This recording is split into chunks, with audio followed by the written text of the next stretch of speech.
तो दोस्तों नमस्कार, जय सिया राम। इस वीडियो में लेके आ चुके हैं हम आपके लिए कक्षा 10वीं की गणित। कक्षा 10वीं गणित में हम आपको बता रहे हैं अध्याय 8 पाठ का नाम का त्रिकोणमिति के परिचय। त्रिकोणमिति का परिचय में से महत्वपूर्ण क्वेश्चन आने वाले, जो महत्वपूर्ण क्वेश्चन है उनमें टिक लगवाएंगे।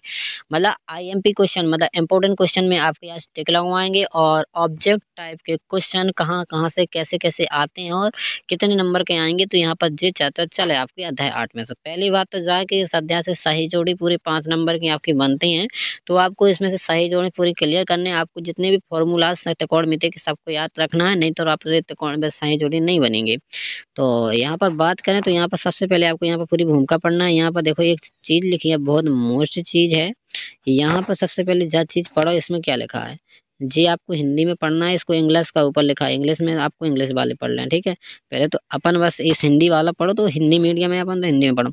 इसमें लिखा संबता त्रिकोणमिति के अतिरिक्त गणित की कोई ऐसी शाखा नहीं। मतलब त्रिकोणमिति ऐसी गणित की शाखा है जो इसकी मध्य बिंदु की स्थान ले सके। मतलब और कोई नहीं है जो गणित को भी है मध्य बिंदु, बीच को बिंदु, मेन पॉइंट है जो बीच वाला बिंदु। अगर जब तुमने सीख रहे थे जो गणित त्रिकोणमिति हर जगह काम में आती, चाहे जहाँ कुछ भी काम करवाओ, तुम कुछ भी करवाओ तो तुम्हें जहाँ बहुत काम में आओ। तो यही से जो त्रिकोणमिति में लिखो भी है कि त्रिकोणमिति के अतिरिक्त कोई भी ऐसी शाखा नहीं जो उसकी मध्य स्थिति का स्थान लगे, मतलब उनका स्थान ले ले बीच वाला कोई नहीं है, इनसे टक्करी के कोई नहीं है। और तो देखो अभी मैं आपको बता दें, आगे भूमिका है। भूमिका में देखो जी आपको समझाया गया कि त्रिकोणमिति क्या होती है। हाँ, भूमिका में सब कुछ पढ़ लेना, यहाँ से ऑब्जेक्ट बन जाते हैं, ठीक है।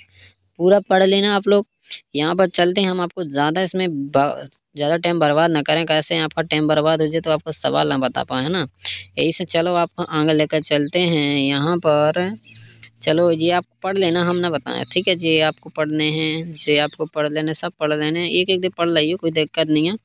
और यहाँ पर आपको आगे चलते हैं, लेके चलते हैं। तो जे भैया जे आपको जो डब्बा लिखा है आर्यभट्ट का, ये आर्यभट्ट वाले का, इनका आर्यभट्ट है जी, तो आर्यभट्ट है ना। तो इनके बारे में जो डब्बे में लिखा पूरा साइन का प्रयोग इसमें लिखा ना, साइन का प्रयोग, शब्द साइन का सबसे पहला प्रयोग जिस रूप में आज हम करते हैं उसका उल्लेख 500 ईसा पूर्व में आर्यभट्ट द्वारा लिखित पुस्तक आर्यभट्टीय में मिलता है। अजय का साइन का सबसे पहला प्रयोग किस रूप में किया था, कौन सी पुस्तक में किया था, आर्यभट्टीय पुस्तक में मिलता है। आर्यभट्ट में शब्द अर्धजीवा का प्रयोग अर्धजीवा के लिए किया था। मतलब अर्धजीवा का साइन को क्या बोलते हैं, अर्धजीवा का प्रयोग अर्धजीवा के लिए किया था, जिसने समय अंतराल में जया और जीवा का संक्षिप्त रूप लिया। जया और जीवा को संक्षिप्त रूप ले लिया। और जब आज तक आर्यभट्टियम का अनुवाद किया गया, काय को आर्यभट्टियम का अनुवाद किया, अनुवाद अरबी भाषा में किया गया, तो शब्द जीवा को यथावत रख लिया गया और शब्द जीवा को साइंस के रूप में अनुदित किया गया। शब्द जीवा का बोलने लगे साइंस के रूप में अनुदित किया, जिसका अर्थ वक्र है। मतलब एक मतलब का है वक्र है। जबकि अरबी रूपांतर को लैटिन में अनुदित किया गया। आर्यभट्ट का समयकालीन क्या था, समयकाल था 476 से। ये भी पूछ देता है कैसे का, तो पूछता जाओगे आर्यभट्ट का समयकालीन क्या था। समय मतलब कब से कब तक रहे, 476 से 550 सायायु जैसा यू सी पास काल खुरा जैसा, देखिए। और इसके बाद जो इसके आगे गया, इसके तुरंत बाद साइन के रूप प्रयुक्त शब्द साइंस पूरे यूरोप में गणितीय पाठकों में प्रयुक्त होने लगा। खल विज्ञान के एक अंग्रेजी प्रोफेसर एडमंटन गुटन ने पहले संक्षिप्त में संकेत साइन का प्रयोग किया। फिर शब्दों कोसाइन टेगन का उद्गम बहुत बाद में हुआ। कोसाइन फलन का उद्गम पूरक कोण के साइन का उल्लंघन करने को ध्यान में रखा गया। आर्यभट्ट ने इसे कोटिज्या का नाम दिया।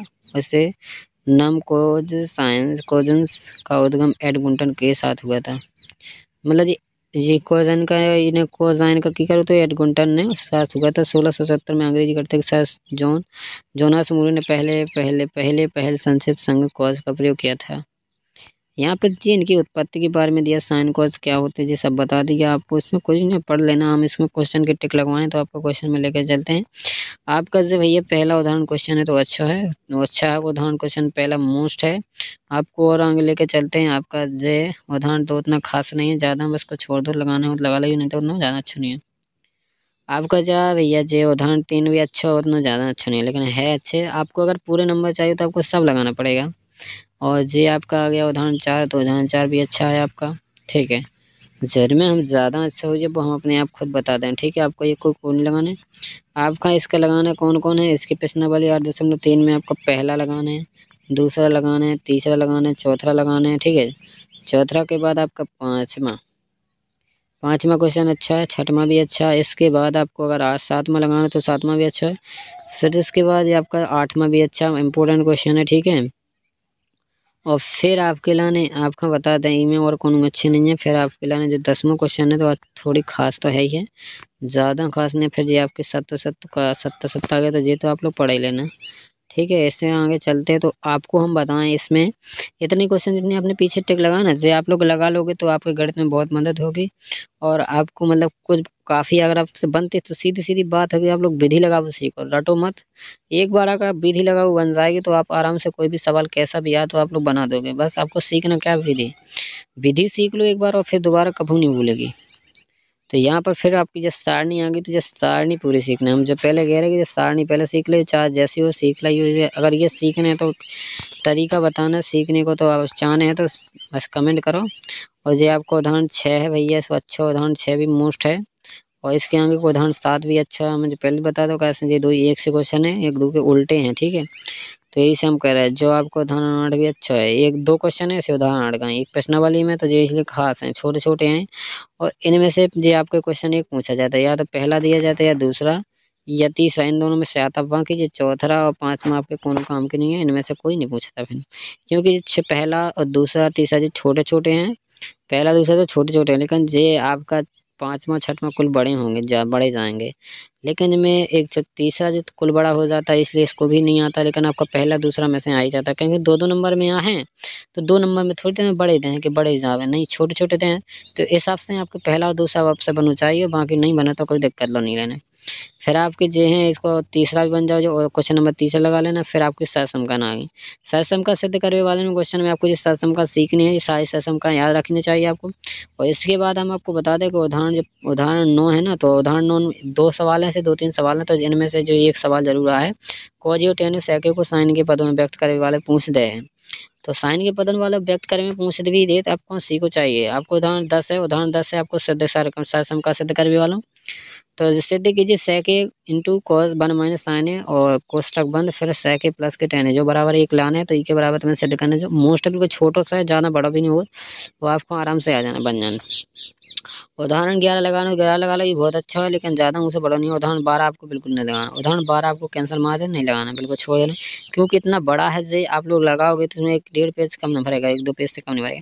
और आप कितने 4 नंबर में क्वेश्चन आता है, 4 नंबर में तो आप कितने बड़े आएगा ही नहीं, क्योंकि बड़े क्वेश्चन आते तो बड़े नंबर में आएंगे ना, जिसमें ज़्यादा टाइम लगता है उसमें नंबर भी ज़्यादा मिलना चाहिए। 4 नंबर में थोड़ी आएगा भाई आपका। देखो जितने त्रिकोणमितीय अनुपात चेंज करने वाला प्रश्नावली में भी है, ये 2 उठाइए क्वेश्चन है, 3 एक उठाइए, 2 क्वेश्चन में है, एक उठाइए में से जो मोस्ट हैं अच्छे। अब आप कीजिए आगे हम बताएं इनमें मोस्ट कौन है। चौथा में सहसंका सिद्ध करे वाली सिद्ध कीजिए, जहाँ वे जहाँ सनिम्नलिखित सहसंका सिद्ध कीजिए जहाँ वे कौन जिनके लिए व्यंजक परिभाषित है न्यून कौन है। तो आपका जो पहला भी अच्छा क्वेश्चन है, आपका दूसरा भी अच्छा है, आपका तीसरा तीसरा की बात करें, तीसरा बिल्कुल सही नहीं है। तीसरा को आप मतलब है तीसरा बहुत बड़ा है, जाएगा बहुत बड़ा जाएगा, तीसरा को काट दो। फिर आपका चौथा सही है, चौथा सही है, चौथा आपका दो दो शब्दों में हो जाएगा, बिल्कुल 2-3 लाइन में जाएगा, बाकी हो जाएगा अपना पूरा। फिर आपको लगाना कौन सा है, पाँचवा क्रॉस मार देना, पाँचवा नहीं लगाना, बिल्कुल नहीं लगाना, पाँचवा काट दो। उसके बाद आपको छठवां लगाना है, छठवां भी आपका अच्छा है। और छठवें के बाद आपका सातवां भी अच्छा है। सातवां के बाद आपका लगाने हो तो सातवां के बाद आठवां और नौवां अगर लगाना हो तो लगा लो, नहीं तो इनको छोड़ भी दो। नौवां के बाद 10वां जरूर लगा लेना, क्योंकि ये विकल्प में ही पूछ दिया जाता है, क्योंकि ये विकल्प में पूछ दिया जाता है। और 10वां सही है, 10वां जी सही है। और जिन तुम लगाओगे नहीं लगा तो लेना, सब कहे विकल्प में ही पूछ देते क्या पता फिर उत्तर लगाओ थोड़ी रहो तुम, इतना बड़ा क्वेश्चन, ठीक है ना। तो याद कर लेना जी, आपका सारांश हमने हर वीडियो में आपको कहा है कि सारांश जरूर पढ़ना है। और अगर आपको अच्छे नंबर चाहिए तो सारांश जरूर होना चाहिए, पढ़ना चाहिए, ठीक है। तो दोस्तों अगर वीडियो पसंद आए तो लाइक जरूर करना और कमेंट करके जरूर बताना वीडियो कैसा लगा। मिलते हैं दोस्तों नेक्स्ट वीडियो में। जय श्री राम, धन्यवाद।